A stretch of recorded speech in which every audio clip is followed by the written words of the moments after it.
Here, the given question is F represents the resultant force acting on the system of particles. If F vector represents the conservative force, then which one of the following statements are right?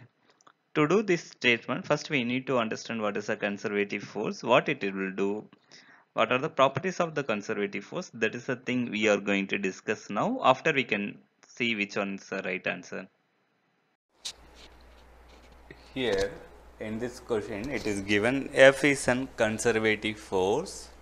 So we can write the conservative force definition. The F it is written this, it's given, it's a conservative force.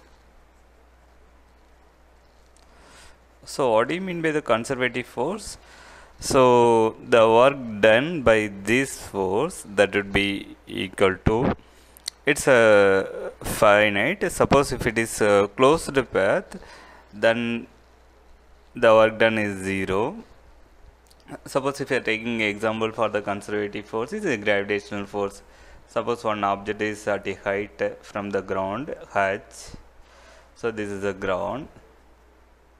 I am keeping the object of mass m at a height capital H. So what is the work done by the gravitational force on the mass while it is dropping from the height h? What is the work done means? The work done that would be equal to the amount of change in potential energy, that is mgh. This is a conservative force. So this kind of force, there is no external friction, or suppose here the uh, friction by the air, that will be negligible.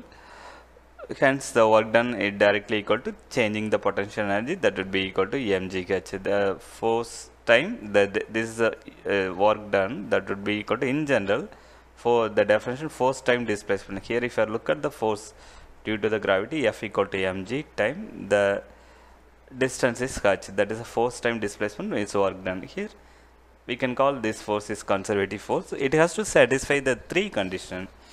The conservative force, the first condition, the curl of the force, any conservative force, that could be equal to 0. If you are taking the conservative force, finding the curl, then this curl of field, that would be 0 for the conservative force.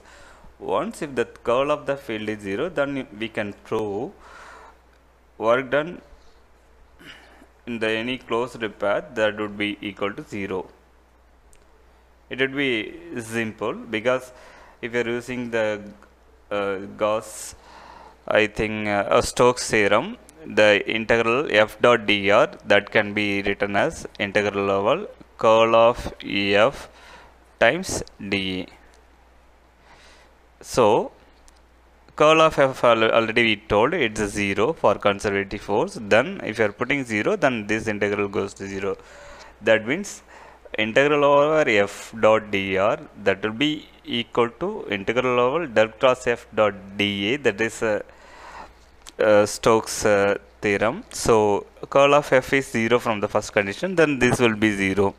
Then the work done is independent of path taken by the object.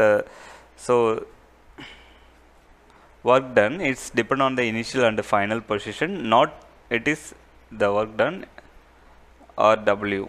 You can call it is here means the work done, it is independent of the path. Look at this object, it can go from here. Suppose if this object is taking this path, or if it is taking this path, it doesn't matter, the work done remains same, mgh, that value will be remains same. So it's a path independent. These are the three property we have to know. So here in this question, work done by the force, if you look at the option C, work done by the force over any closed path is infinite, but any closed path is, that would be 0. The option C is wrong. So A, work done by the force is independent of path of the particle, that is right. C, work done by the force over the any closed path is infinite, that is wrong.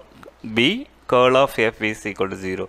So option A and B is right, then C is, these two are right, C is wrong one. So we can choose A and B is right, the first option A. This is the right answer. Here from the above discussion, the work done by the force is independent of path of the particle. It is independent of the path. Then the curl of F is 0. The work done by the force over any closed path is 0. It is not infinite. So this statement is wrong. Then A and B are right. So the option it is here. The capital A is the right answer.